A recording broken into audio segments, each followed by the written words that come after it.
The Badge to the Bone podcast contains adult language, mature themes, psychological nudity. Viewer discretion is advised. The opinions expressed here are ours and ours alone. Buckle up.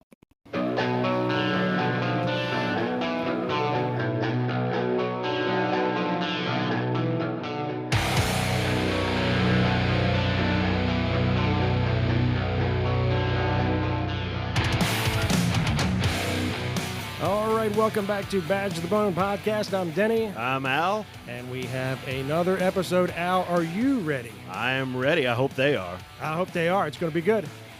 Let's do it. I've given up on society, up on my family, up on your social disease. I've given up on the industry, up on democracy. Hey, Al. Hey, Denny. How you?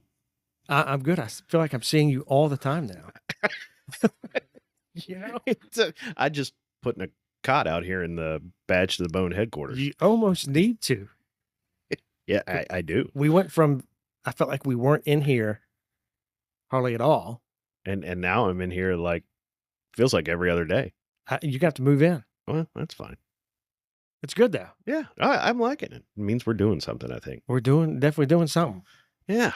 So we kind of had a busy weekend.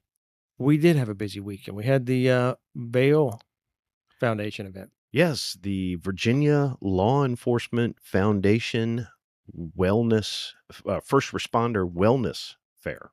Yeah, I thought it went real well. What I understand, they're hoping it's going to be the first annual. So hopefully there's going to be some more. Yeah, that'd be great. And I think they're going to invite us back. Yeah. We didn't piss anybody off. We did not anger anybody. So that's always a positive when you get to come back. Woohoo! But I won't hold my breath on that one. No, it was a really good event. I really I left out of there, went home, and actually, felt like we had really done something pretty good. And the event itself was really good. It was, and he had some hurdles because it had to be rescheduled. Oh, 2 weeks. Yeah. So I mean that's always tough when you got all this build up in anticipation, and then boom, you got to reschedule. Oh, what do you do when you're getting 6 inches of rain and 50 galing winds? Tropical storm comes. So and then we had some rain in the morning, so that figures. Yeah, but it worked, and then did. The day cleared, and there was a couple takeaways I had from it just for us. I mean, just for this podcast was I was finding out there's more people listening to this than I thought. That was amazing. And so I was like, and I cannot tell you how grateful we are. We are. Thank you. Those of you out there listening to us that we didn't know about until then. No, the support is great. We love it. And that was good news. That made me feel good that, the things we're discussing, the conversations we're having are being listened to, and it was good feedback. Yeah. It'd be different if they're like, yeah, we're listening to you, guys suck. Yeah. Just pack it in. Yeah. So it was good feedback on top of learning that more are listening to us. Yeah. And then we actually had people that were coming up to our table and actually wanting to go on air. And we did some recordings. I think we did we did 4 segments, almost made an episode. Yeah. So, and being that kind of comes in between of the, episodes we have that we're recording now, I think we're going to just put together a little snippet, kind of a bonus episode. Yeah. Like an extras feature. Yeah. So that'll be coming. We'll just do a little bonus partial episode of just the stuff that we talked about there on scene. And we had some really good conversations. We talked to a couple folks from Vail. We did. Yeah, that was good. And had a really nice interview with somebody with a new nonprofit startup to benefit veterans primarily, but also first responders. Yep. That is local. Had a great story. So we'll share that from her. And I don't think she was expecting to be recorded on a microphone there either. Hey, you want to tell us about it and record? And what? Yep. Here it is. Yeah, we didn't have everything broken out yet. And I remember her talking, and you looked at me and you're like, you're dropping the ball. Get the stuff. Get the recording. And you're looking at her like, you ready to record now? She was kind of like, But she got on it. It was like she'd been doing. oh, it she forever. didn't miss a beat. I was like, oh, wow. Okay. So Yeah. it was really good. Again, for those of you that are not familiar, of course, we are broadcasting out of Central VA, and this is again the Virginia Law Enforcement Foundation First Responder Wellness Fair that was held this past weekend. It was October 7th, and this organization is doing a lot of great things in the Central Virginia area, reaching out throughout the rest of the state. And I'm sure there are ways that they can take it beyond Virginia Sure. down the line, but they are doing some excellent work. They are a 501c3 nonprofit. So if you're itching for something to support, that is an excellent organization there. And they are also helping to facilitate some other excellent organizations. Yep.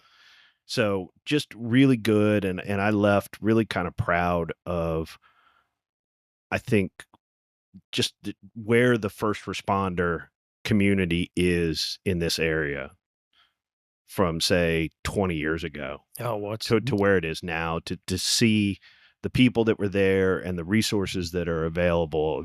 It was really, really good. Yeah, it showed a lot of progress. So. Yeah. And there was nothing but positive. Yeah, no, Nothing but positive. absolutely. So speaking of positive, yes, we have a couple guests tonight. we do. And, you know, we talked about Reboot before.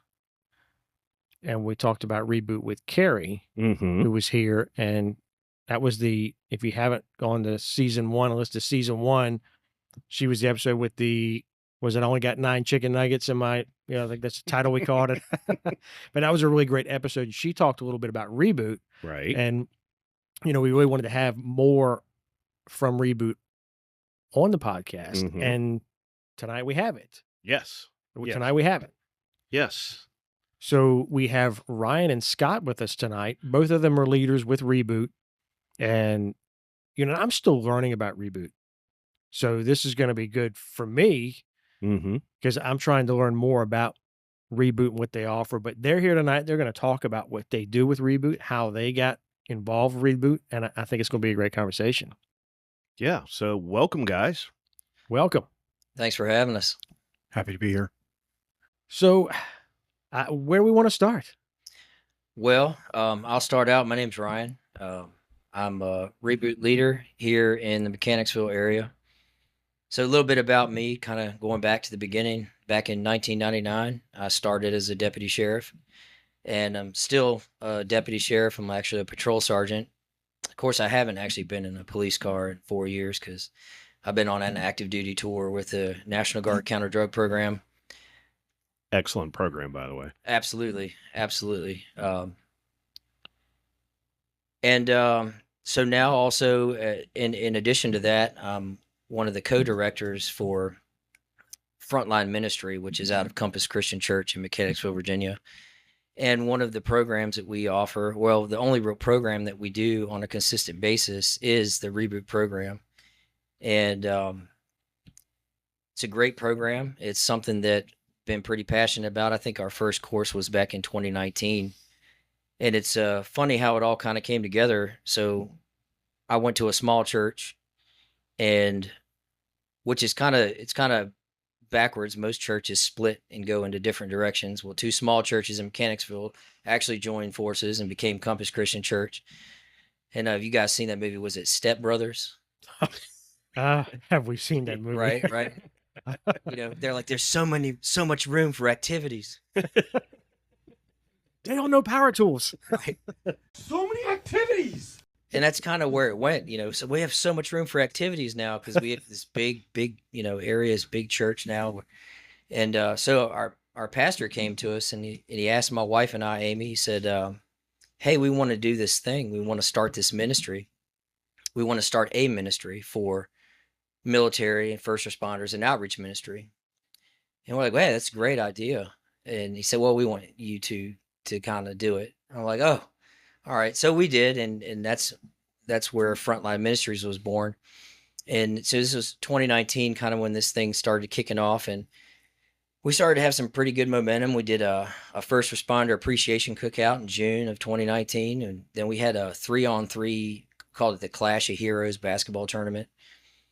And but we still hadn't really found the niche, however that word's pronounced. We hadn't found what it is that we really wanted to do. And I've got another friend who's actually also one of our leaders named Devin, and he has a radar for people who are struggling with trauma and things of that nature. He just has a natural sense for it. And he could recognize in me that there was something going on, even though at the time I couldn't really recognize it myself, or just didn't want to recognize it. I think that sometimes is the problem that most of us in this line of work have. Yep. And he was like, "Hey, there's this program I want you to try. You should do it." And then, of course, I'm like, "Yeah." Well, he kept on after me, kept on after me, kept on after me. Well, and then he went below the belt and he put it in an area where he knew my wife would find it. There it is. The clever bastard. Well played, sir. Yes, yeah. So he got me. So it was a flyer for the Reboot program, and there was a gentleman that was having these courses in New Kent, and my wife's like, she found it. Of course, that was what was intended. She said, "Hey, we should do this," and I'm like, "Ugh, okay." If you say so, we'll do it. So we ended up doing it, and it's also kind of a funny story.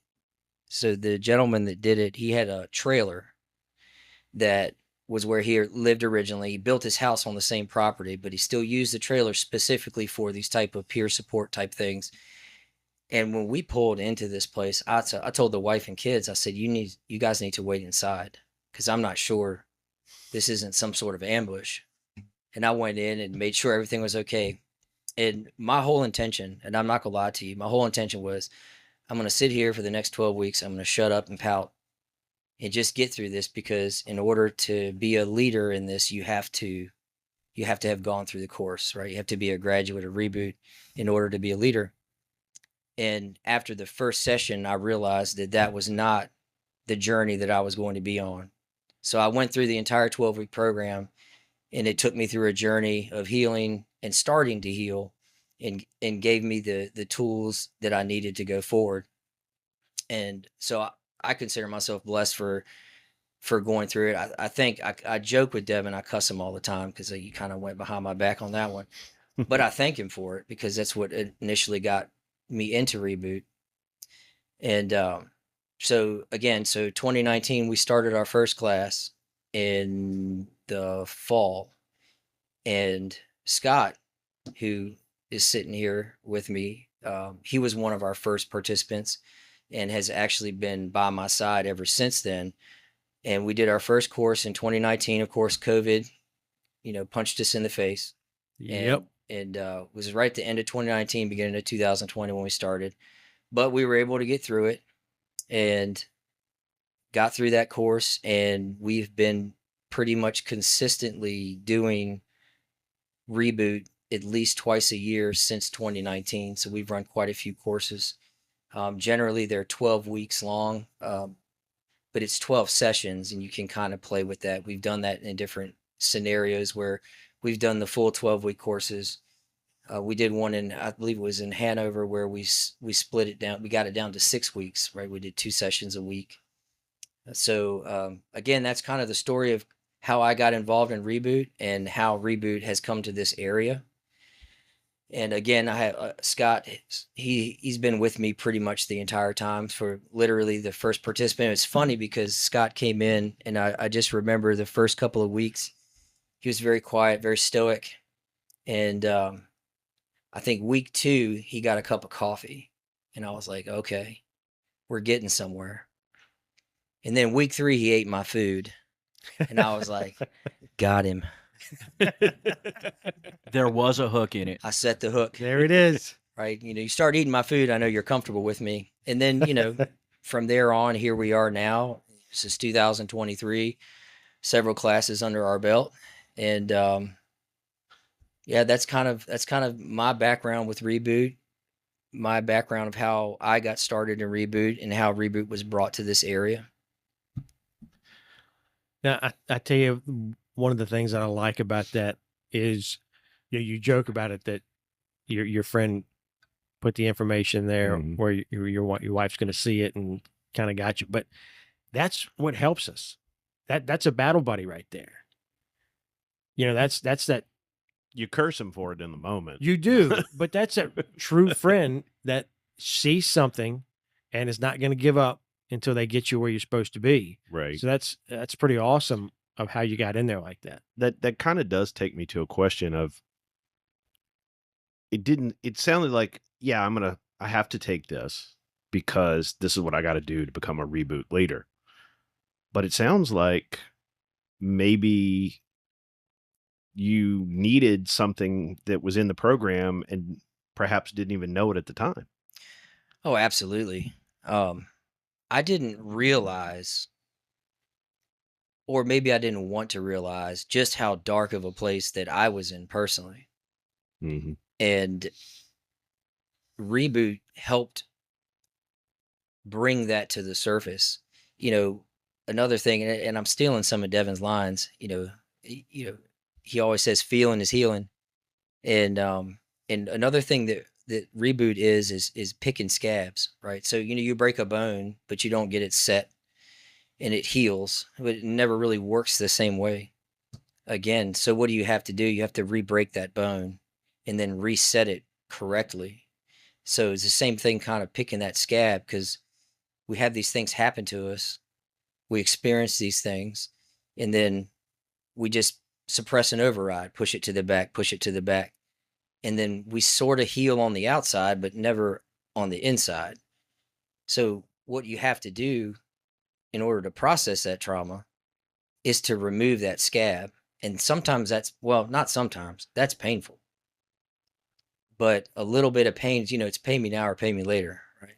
So we can either experience a lot of pain later or a little pain now in order to get to where we need to be and to just live our lives normally. We joke, we had one class, we nicknamed ourselves. You guys ever seen the movie Rudolph the Red-Nosed Reindeer? Yeah. Of Right? course. Absolutely. Good holiday right? flick. Yeah. Absolutely. So there was the Island of Misfit Toys, right? How'd I know we were going there? Right? I feel like maybe I'm probably somewhere attached to that island. Exactly. And that's kind of what we named ourselves, one of the classes, because if you think about it, it's a pretty accurate description of what we are, right? We deserve to live a normal life, or as close to normal as we can be. Mm. We didn't ask for the things that we've experienced.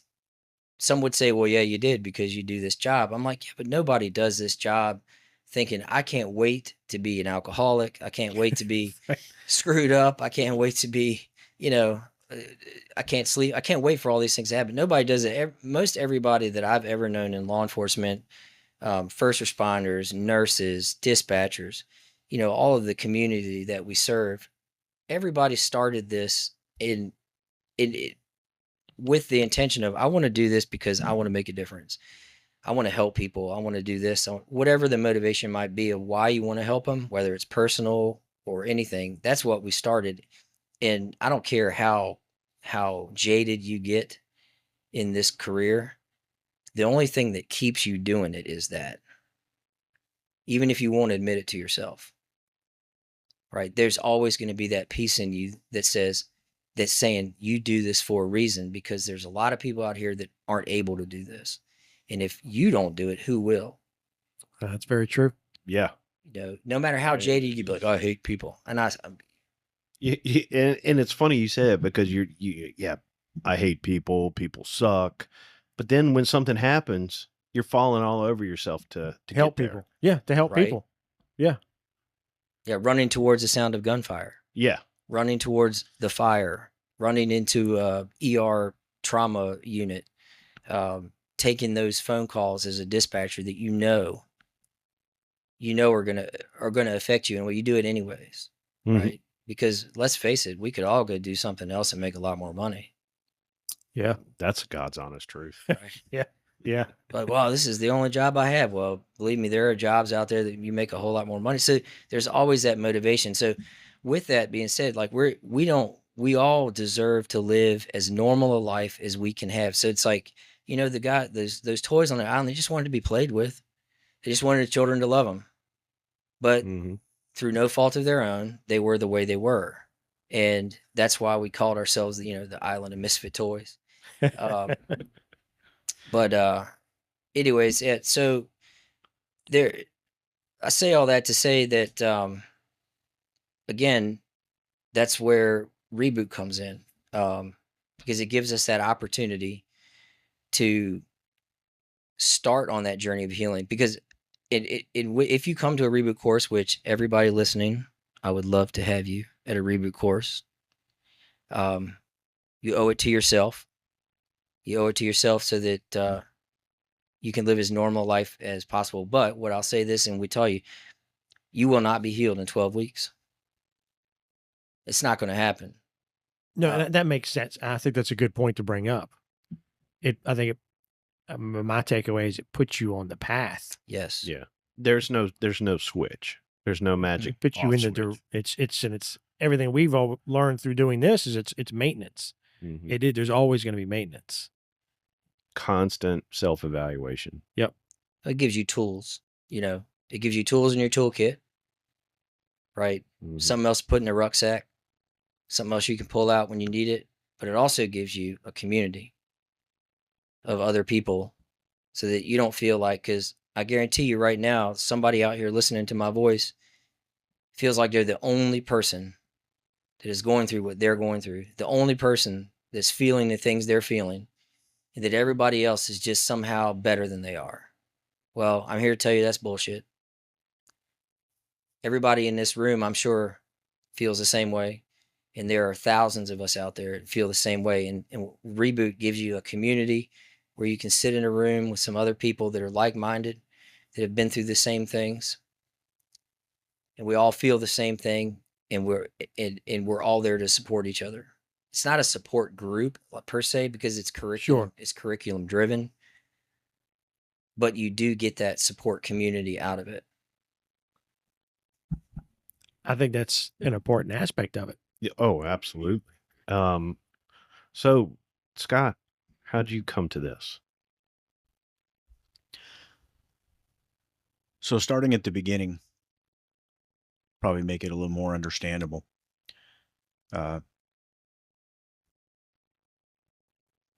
2011, my life kind of went upside down.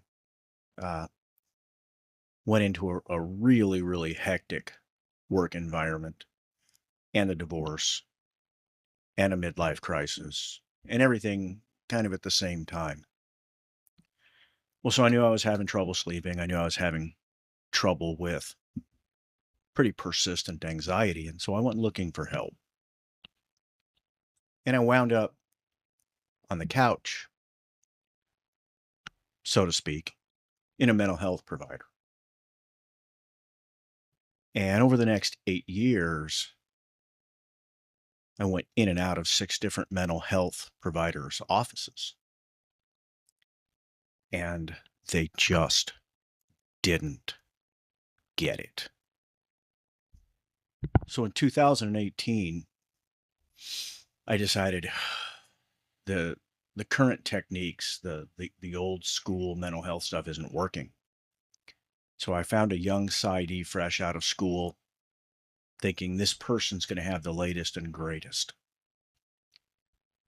And I gave up on the mental health aspect of it when we parted ways after she broke down crying during my session I'm sorry. for the second time. What? Yeah, I had I've had mental health professionals break down in tears over some of the things that I had to say. Now, just so our audience knows, what was your professional background? So just under 30 years in law enforcement. Okay. And so I retired in 2014. When one of my mental health professionals asked me during a session, "Are you eligible to retire?" I said, "Yeah." "Are you happy?" "No." "Why haven't you retired?" And I couldn't answer the question. So I got supportive care. I don't want it to seem like I'm bagging on the mental health community, Sure. because I am getting to a point, and that point is finding the right provider, finding someone who can relate to what these first responders, what we deal with and how we deal with it, how we come across with our saltiness. And And that's by no means most providers, probably, but there are those providers out there. and that's key. Well, we've talked about that many times as well, and I'm just glad we're hitting this over and over again, that it is important that you find The fit, the fit, right fit. the provider that fits for you, because it's not a one provider fits all. And it's not.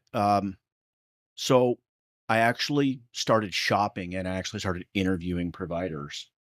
And I asked the owner of one of the largest mental health provider groups in the area, hey, who can you put me with that can handle me? These are my issues. And she said I was over her head, but that she had someone that was gritty and dealt with difficult cases.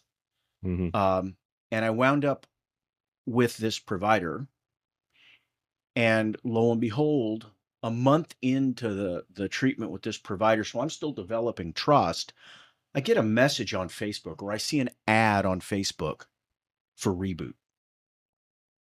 And I look at this thing and I'm like, hey, this has potential. This is peer-led. But remember, I'm mired down. I mean, I'm at a low point. I don't trust anybody.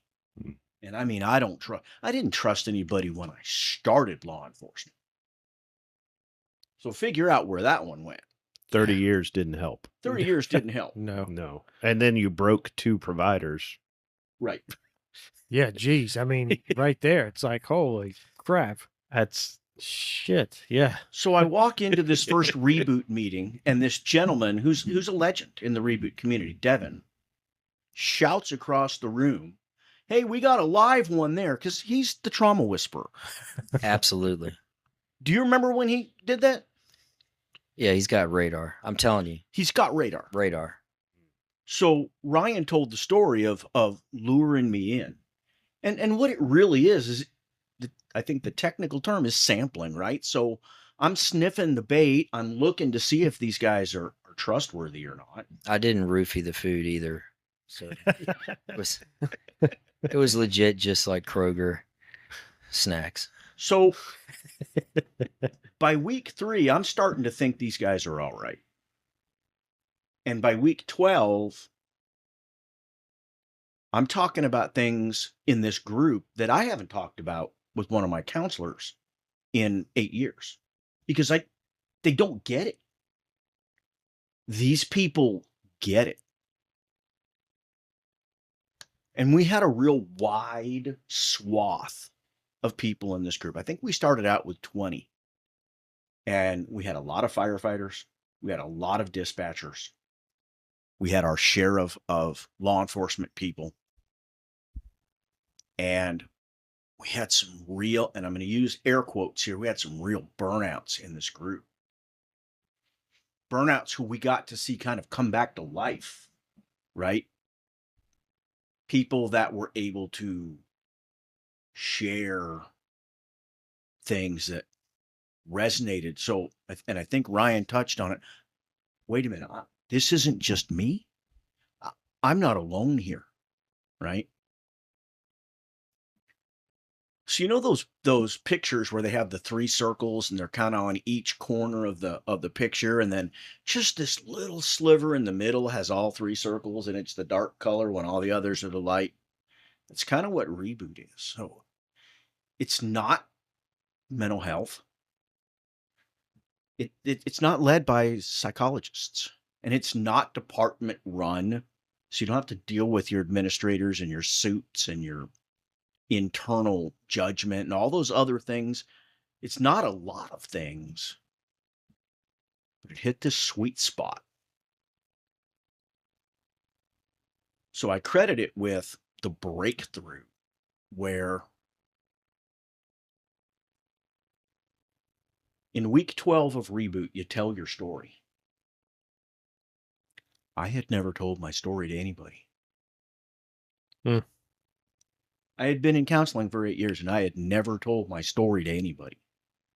Did you have friends that you shared it with, or your spouse, or So literally nobody you really had. it was completely Okay. internalized? It was completely internalized. So I can definitely relate to that. So the week that I told my story, I believe it was on a Friday. That Monday, for the first time in with the new counselor, who, by the way, I still have a relationship with 4 years later, I told my story for the first time. And I only told it because I knew I had to tell it in Reboot. Now, how were you about telling your story? I'm sure there's some anxiety with that. So because the community, Ryan brought this term up, and we use it a lot. The community had my back. I think I'm talking to people here who get it. Yep.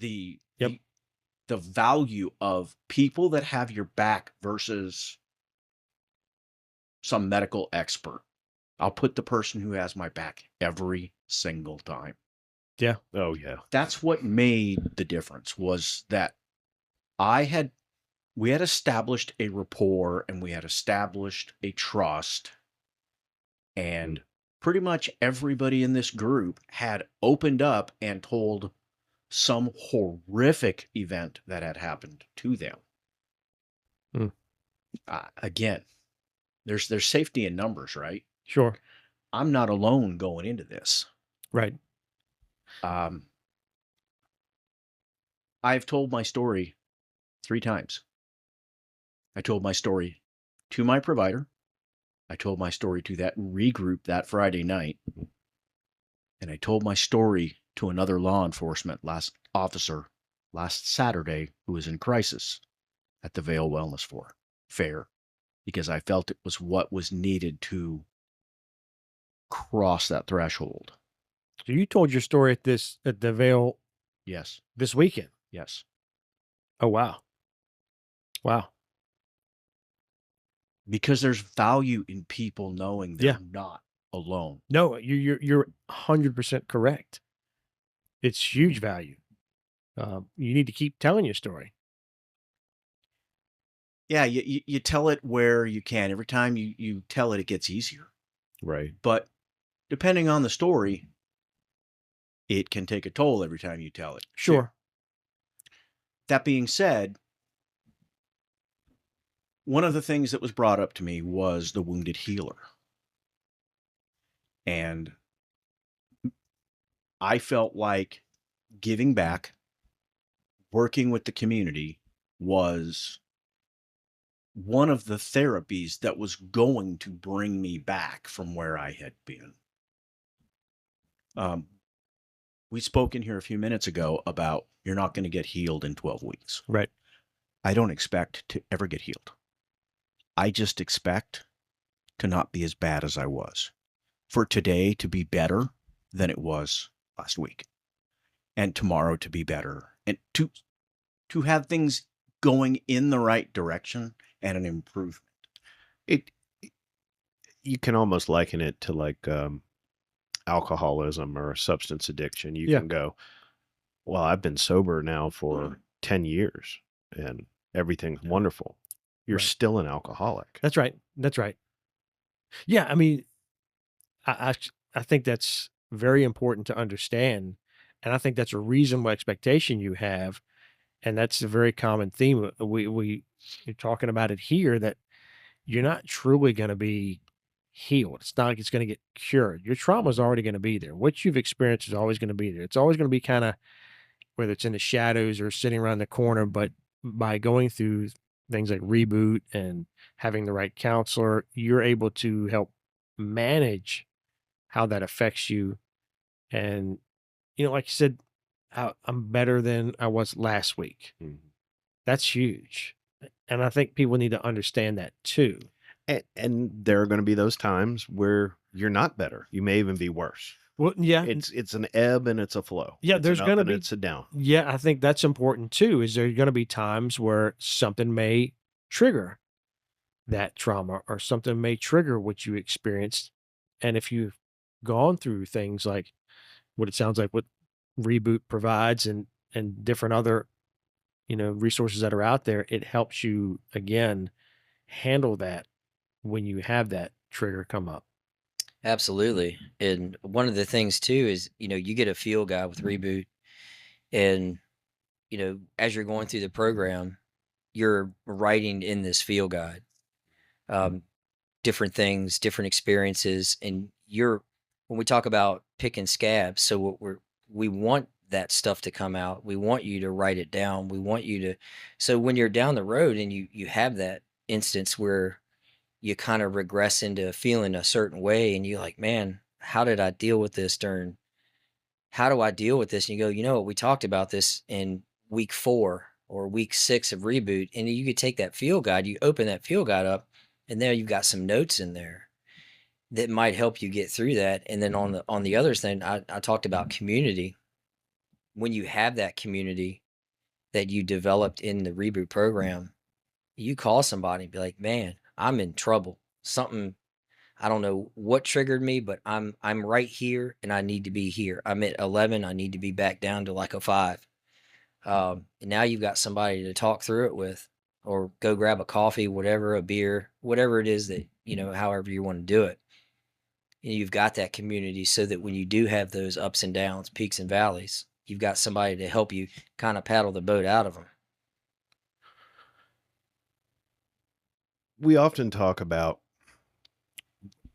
the things that the job has done to us or created for us. But like any person anywhere doing any job, life throws traumas at you that are not related to the job, may have nothing to do with the job, may have occurred before the job. Yep. And then you have the job, and you see where I'm going with Right. it. And maybe this is a question that I could pose to you, Scott. Did you feel like the problems you were having were born of the job, born of outside the job, a combination thereof, one compounding the other? Yes. Yep. Yes to all. Yes. So one of the first things that this great therapist told me after the intake session was, kiddo, you were bathed in stress. You were literally born into trauma. But I didn't how do you know? It's your norm. That's what you grew up in. So that's who you are and what you are. And that wires your brain at a fairly early stage. But so one of the other things though that I did want to touch on with this, and I've touched on it a lot with the Reboot sessions, Ryan's heard it time after time after time, and I don't think it gets old, is my career got touched really heavily by suicide. So many, and I'm not talking about someone who worked for my department. I'm talking about someone that I rode in a patrol car, someone I carpooled with, I supervised, or that supervised me, my first field training officer. I'm up to 12. 12. I have a spreadsheet. I have a list of names of people that have taken their own lives. Mm. And Yeah, that's a lot. if That's too much. It is. if that's what it takes, is doing Reboot twice a year to keep 13 from going onto that list, or 13 for someone else in another department, Mm-hmm. I'm pretty passionate about it.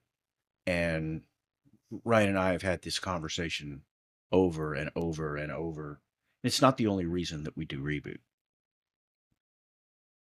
but it's sure a motivating factor. Absolutely. I'm sorry to say this, that is possibly the highest number I've ever heard. Yeah. That's a lot.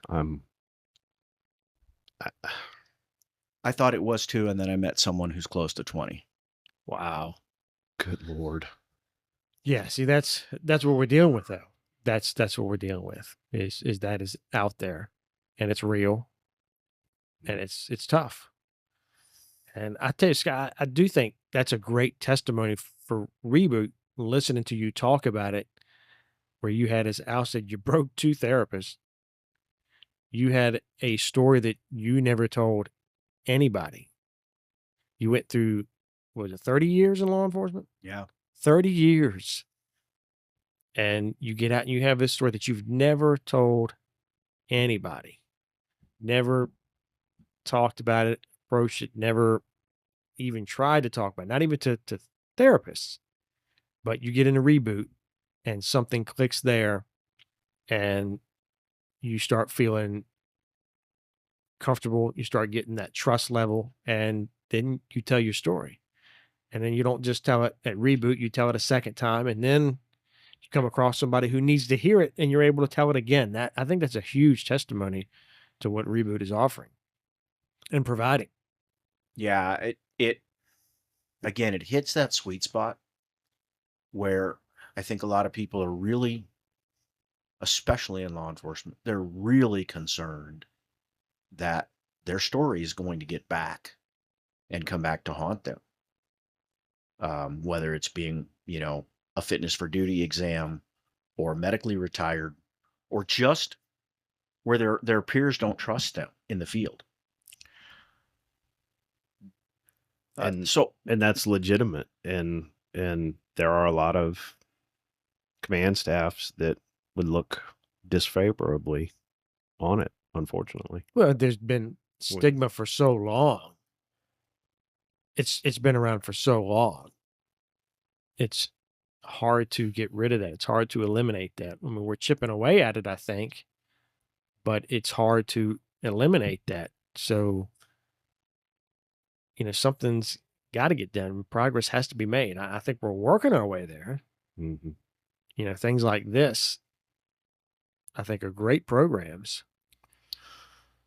Well, rule number 1. So if you come to a Reboot course, the first session, I'll just say, goes into one of the things I found cool about Reboot was understanding where trauma came from. So it even goes in, like, it starts off with the gateways into trauma, and it goes over 6 of them. I won't get into the weeds of that, but prior to we even getting into the actual talk about trauma, we go over the Reboot ground rules. So these are the rules. Number 1, ground rule in Reboot is confidentiality. Because we have to build that circle of trust, that rapport. First rule of Fight Club: Don't talk about Fight Club. we don't talk about Fight That's Club. right. Yeah. So, and just as an example of just how seriously we take confidentiality, my wife Amy is one of the driving forces behind Reboot in general. So she handles the majority of the logistics for us. We have an outreach director at our church, Mhm. and they, like I say, my church is phenomenal. They provide us with the space, they provide us with funding, so that all you as a first responder have to do when you walk through the door is come in and sit down. You don't have to pay for anything.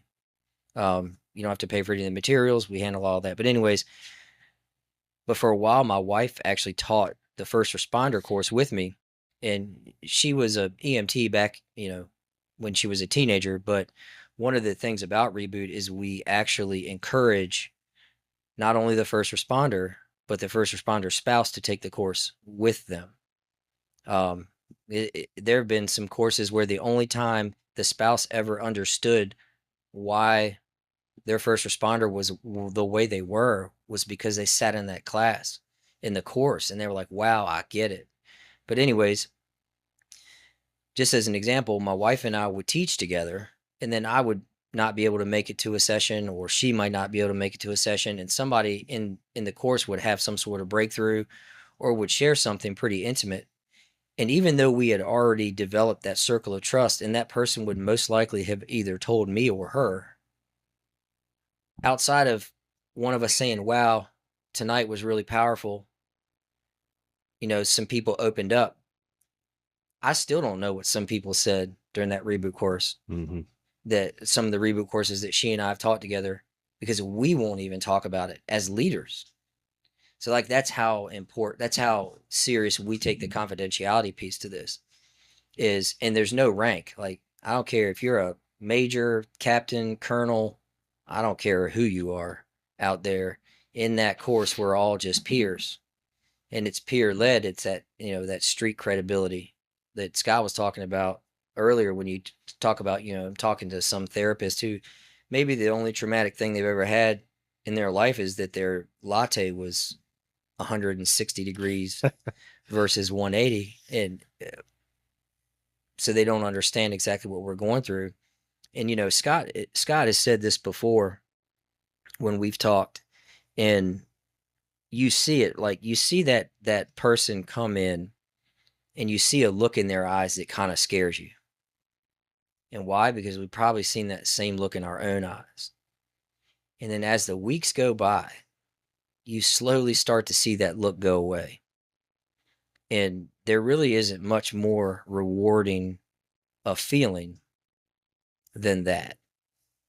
Seeing that pressure cooker spouting steam out the top of it and slowly watching that pressure die down to where it's actually safe to open the lid. Mm.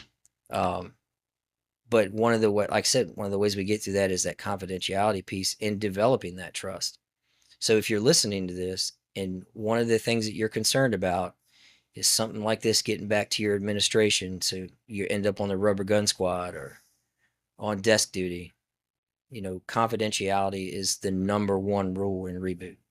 Man, I do have a question on, we've talked about it being peer led, which I think is very huge.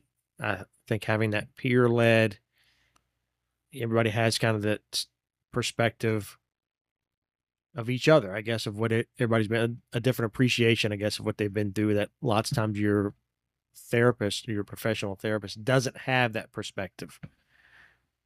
There are some that do, and there's some that, as we say, like the catchphrase, they don't get it. There's some that get it.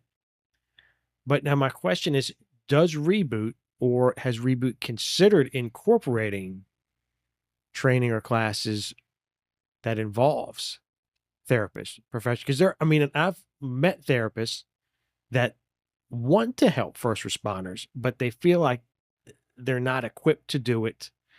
And sometimes not by any fault of theirs. It's just what their,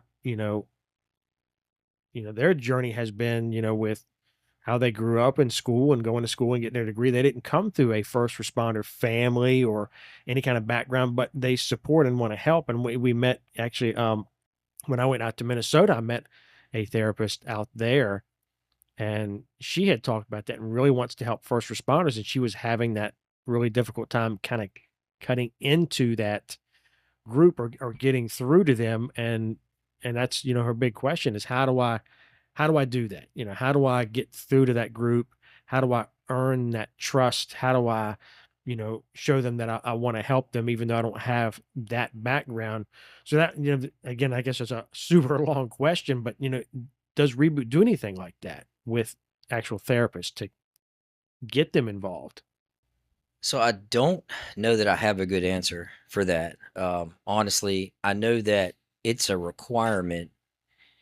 Reboot is a requirement for their first responder course. There has to be a first responder in that course leading it. Gotcha. And that's basically based off of, again, street credibility. I'm going to listen to you, even though you may not have any medical training or medical background, but I'm going to listen to you or Scott or Al before I'm going to listen to someone who's been through 12 years of college. No doubt. No doubt. And so the other course that Reboot offers 3 courses. They offer the Reboot First Responder, Reboot Combat Recovery, and then the Trauma Reboot, which is for anybody. Now, at that point, anybody can lead, as long as they've been through one of the 3 courses, can lead a trauma reboot.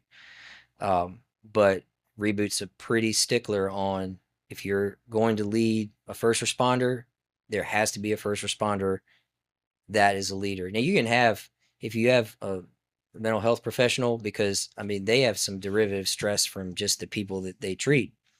If one of your, if one of them wants to go through a Reboot first responder course and then team up with a first responder, absolutely. In fact, I think that'd be great. It would almost be beneficial, it kind of along the lines of what you were talking about, Denny, Yep. to have an interested mental health professional clinician Yep. sit through all 12 weeks observing, so they hopefully maybe get what you just said. Well, I agree, and I think why that's important is I do believe there's definitely value in professional therapy. Some folks may need it, may not need it, but professional counselors that have been through, and we talk about Dr. Greenberg a whole lot. Now he's a different because he's had experience in firsthand, hands-on in the first responder community. Aside from that, though, very smart guy. Mm-hmm. And he got that through his education, through his research. So he brings something to the table. Now, there's other therapists that are, smart like that, have the research and have that academic background that I think is good when you're talking about healing and therapy and working through. But it's bridging that gap because the peer support is going to quickly have that rapport with somebody. Being peer led immediately has that a therapist that is not a first responder, hasn't been around that circle, is not going to have that rapport right off the bat. Mm-hmm. So I agree with you. I think them sitting in and observe helps, but the other aspect of that too is I know for a fact when folks go see a professional therapist, lots of times they're not telling them everything. Yeah. They're leaving a lot out. They're still, because they still don't have the trust. They're still not telling 100%. If And- Greenberg's listening, he's nodding. Oh yeah, Very, and he's very- done what? I mean, and I'm case in point. That I was leaving out. I wasn't giving 100%, and I it think is everybody's guilty of that. counterproductive. But I think that will help expose a counselor that's not familiar, that wants to help a first responder community, hear these things, and they're going to go, "Wow, these are the things that they're not going to tell me," and maybe help try to bridge that gap. So you had mentioned something earlier, and it stuck in my brain because I'm sure there are people that will be listening to this and go, wait a minute. He said something about gateways to trauma. And when you said that, I'm like, are there boxes that we might have checked? Can you talk more about, and you don't have to divulge anything, but just touch on that a little bit, like that gateways to trauma, the things. Yeah, absolutely. So in week 1, it talks about it generally goes into some of the gateways of trauma, like critical incident stress, which we all know. It talks about traumatic brain injury. It also talks about cumulative stress, Mhm. and it talks about help me out, Scott. Derivative stress, or Derivative- what they also call secondary Yeah, stress. derivative stress. And then it even talks about, like, it goes into adverse childhood experiences, like the Yep. ACE score. Yep. So I think one of the things when you talk about processing trauma, Mhm. you have to kind of understand where it came from. And, because, and again, I'm not a medical professional, but, the brain is a sponge or like a hard drive. And I can stick the sponge on your counter right here and start pouring water into it, and it's not going to leak until it's full. But once it's full, it's going to start leaking. And then the only way that you can make that sponge viable again is to squeeze all of that excess water out, or like your hard drive. I remember back when the Windows 95 machine, you could do the disk defragmenter, right? But it really goes into it goes into, like, as you're going through the first week, it goes into, basically, here are some gateways of trauma: critical incident stress, cumulative stress, moral injury, different things like that. And then it gives you like check boxes on your Mhm. in your field guide. Do you experience these symptoms more than this, however many times a week or something like that? And so it kind of points your brain at, well, what are the ways that that trauma has gotten into my life? Was it that one critical incident? Was it, did I have a traumatic brain injury? Was there some sort of moral injury, or is it derivative stress? Is one of the things that we really see in spouses and children of Mhm. first responders. Um, or let's say even clinicians, things like that. And then again, it also touches on that ACE score, because if you already started, and you touched on it before, if you already started with childhood trauma and then you become a law enforcement officer or a firefighter or a dispatcher or corrections officer or a trauma nurse or a trauma doctor, any one of the things that would experience these type of things, then you're just kind of packing onto that, right? And Scott's talked about it before. Was it complex post-traumatic stress? Yep. You're just adding on to stuff that's already there. Well, you're already starting at a disadvantage, Yeah. and now you're just packing more stuff in there. And that's where, again, in order to start processing the trauma, Reboot kind of says, well, hey, this is kind of how it started. And I'm sure there are 30 gateways to trauma, but it just kind of hits on those 6 Mhm. right off the bat. And because I think that's probably where most of us experience one of those things, is either through that critical incident or that cumulative derivative, um, or even like traumatic brain injuries. I view it almost as like standing in front of a buffet and like, well, a little of this, Right, a little of right. that, a little of this. And, I really want some of that. No, everybody's trauma has its own recipe. Exactly. It's Just the man who absolutely wrecked different. the buffet. Exactly. And so that kind of takes me into another question. So you guys are a faith-based program. Yes. You put yourself out there as such. And say I'm listening to this, and the church you're affiliated with it's a non-denominational Christian church. But say I go, well, I'm Jewish, I'm Roman Catholic, I'm agnostic, but I'm hearing things that I really want to take advantage of in this program. Am I going to be welcome? Absolutely. So Reboot, the organization Reboot, is not affiliated with any church whatsoever. We do it at my church because of the ministries, Frontline Ministries. And our church is a huge supporter. They support us financially. They support us with the facilities. They support us with childcare. We actually do our graduations there now. But that's the extent of it. And it doesn't matter what faith you are or no faith at all. You are absolutely 100% welcome. Now, I will say the curriculum is based off of the Christian faith, but at no point at any time during your 12 weeks of Reboot are you going to have anybody from our church standing in the background like handing out flyers. You should come to church. You should come to church. And at no point do you have to worry about, well, I can't be myself, or I can't say what comes to mind, or I can't get raw. Let me tell you, it gets raw in that place, because you imagine the group of humans that are in there.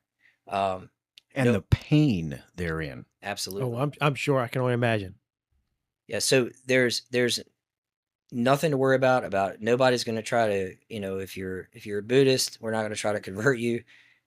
The Reboot is not affiliated with any church. Again, like I said, the curriculum will talk about different things when it comes to the Christian faith, as far as processing through things and that and so forth.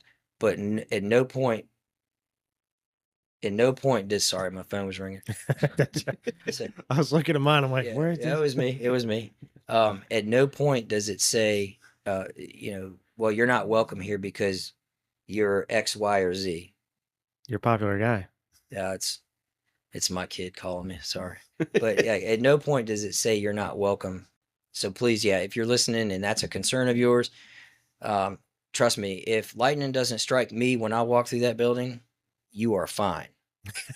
Nothing will happen to you. I Well, assure you. Well, that brings me for those that are listening, and hopefully, those folks that feel that their Reboot might have something to offer them. How do they get in touch with Reboot? How do they get into the program? So you can go to rebootrecovery.com and there you can sign up for a course. You'll select the Mechanicsville, Virginia drop down. Right now, currently, we have a course scheduled for actually Veterans Day weekend. So the first responder curriculum Reboot allows for us to kind of change it around. Again, normally it's 12 sessions or 12 weeks. We have done one where we did it in 6 weeks. We did 2 sessions per week.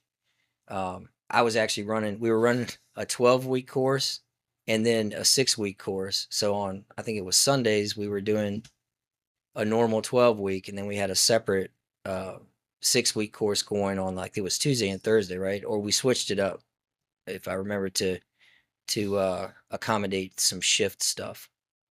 I think that's what we did. We shifted it up, shifted like Monday, Wednesday, 1 week, or however we did it. You'll select the Mechanicsville, Virginia drop down if you're local to this area. Now, I believe there might be another group doing a course in Hampton. So if you're in that area, look them up. But again, right now, so what we've done is one of the things that I've seen that we've run into issues with, particularly with the first responder community, is someone being, I don't know that I can commit 12 weeks, shifts, things of that nature. So we're trying something a little different. So Reboot has an actual 2-day curriculum. Okay. Right. Okay. So the only one that they'll allow that for is the first responder, because it's something that we're already used to, smashing a lot of stuff into a short period of time. Yep. We're good at that. Right. Yeah, Right. yes, we are. So we're doing it Veterans Day weekend. It's the Friday, Saturday. We're going to go through all 12 sessions and get the whole Reboot 12-week course in 2 days. They actually have an agenda and a curriculum that they built for a 2-day course.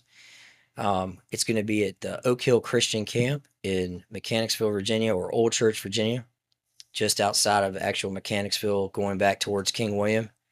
We would love to have as many people sign up as possible. Again, we're going to go through the whole 12 weeks in 2 days. And right now we're running a little low on registration. But we're trying to do something to accommodate those folks that are like, I just can't commit this much time to this program, because I've had a lot of people that have not done it, and that's one of the reasons why they didn't do it. And I think about it, I'm like, well, what are they doing for help? So we're going to try this. We'll probably do another 12-week course at some point in the near future after this as well, because I think that there's a need. And I know we did one 12-week course where we had one participant. We had one participant, but we did it anyways. But I think, the 2-day one, I think you'll find a number of takers for that one. I'm hoping so. Yeah, no, that'd be great. Because there's going to be a lot of people in our lines of work that the 2-day smash course is going to be right up their alley. Now, how many states is Reboot in? So Reboot's actually international. So are they in all 50 states? I don't think they're in all 50 states, but there are some programs overseas. It's getting bigger and bigger. It's growing. My wife and I went to the Reboot reunion tour last year in Pennsylvania, and It's kind of regional, I guess. That there was a ton of folks there. But it was a Reboot leader tour, and we got to network with a bunch of folks. It was pretty cool. And if you go on Reboot's website, rebootrecovery.com, so not only and you can create a My Reboot account. There's no cost. It's a free account.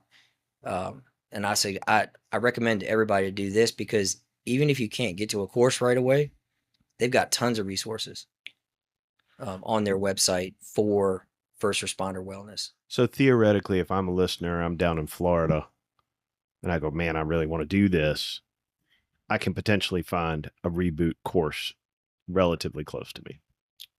Potentially, yes. Yeah. Okay. Well, man, it definitely sounds like Reboot's really doing some good work. Right. And it sounds like it's a great resource. A tremendous resource. So we greatly appreciate y'all coming on. You know, this is a big part of what we do, is not only having folks come on and tell, you know, either tell their story or what they've been through, but for organizations to talk about the resources that are out there. And this is definitely one that we're excited to get the information out. I'm thankful for you guys coming on. Well, I'm really thankful you gave us the opportunity to come on. I just want to give you guys a shout out, because again, we talked earlier, you know, I have a pretty significant drive, 2 hours one way to Arlington, where I work in my active duty position. So I listen to a lot of podcasts.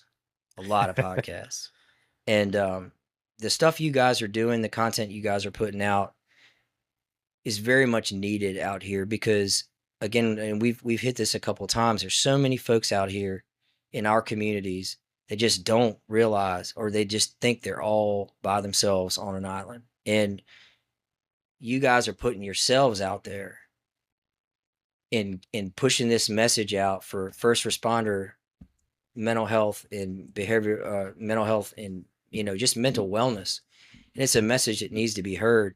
I can imagine there's tons of folks out here right now that are listening to your podcast, and just that much right there is helping. So we appreciate just that you guys would even have us out here, and we really appreciate what you guys are doing and the content you guys are putting out for our community and for our brothers and sisters out there that are in need of help.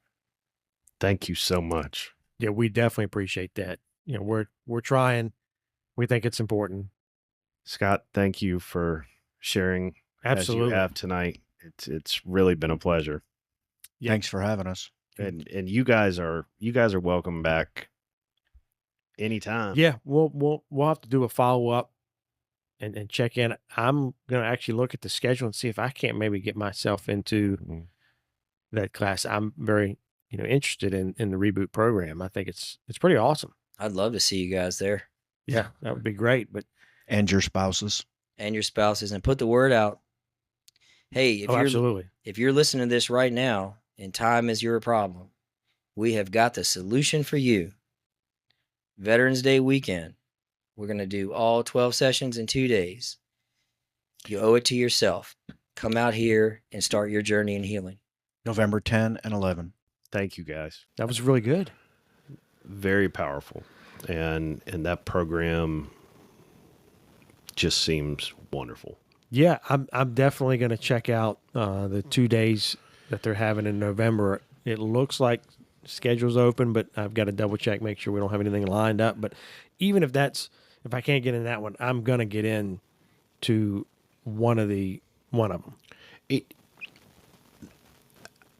I think that faith-based aspect could be off-putting, but they totally squash that. Yes, yeah. And you know, when they say it's open to anybody from anywhere, it doesn't matter. I mean, come through the door, yes, and partake of what we are offering.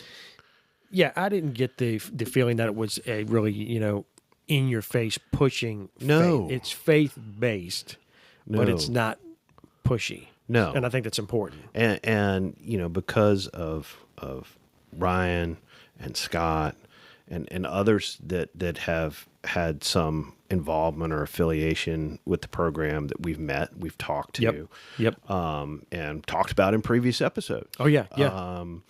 You know, this has got to be one of the flagships, at least in our area, Yeah. if not anywhere, but certainly here. Well, hopefully folks that are listening will look into attending Reboot. Absolutely. And one thing, and when we went, when we cut out for a little bit, and they've gone home, and they said, "Oh, we forgot to mention this," and it was really important. Yes. And it was Reboot retiree, Yes. and looking at first responders in particular, that are retired like us. Yeah. And sometimes feel that they're forgotten, or it's like you retire and you've crossed the finish line and, hey, there's no problems here. That's Right. not the case. right.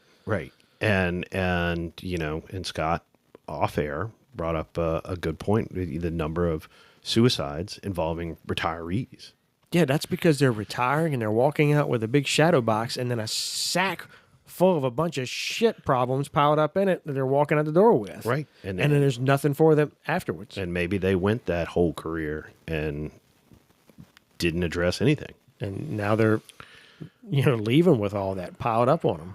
So just know that is another tool in the Reboot toolbox. Yes. That is available. Yes. So, yeah, definitely awesome. But also keep an eye out for, like I said, we'll hit a little mini brief episode, a little short episode with some of the recordings from Vail. Yeah, we just had some really good conversations that day, and not all of which were on tape, not all of which were suitable for tape. but the ones that we did record were really good. We talked to some great people. Yeah. That is, again, a great event. If you're looking for something in Central Virginia that you want to support, Vail Foundation is a fantastic place to put your money and your time. Yep. Absolutely. But as we're wrapping up, I got to thinking about something on the way over here. Uh-oh. No, Shit. I was because I'm retired. I was at home today. I don't know if you want to tell everybody what you were doing home today. By yourself after retire. Shh. Giggity.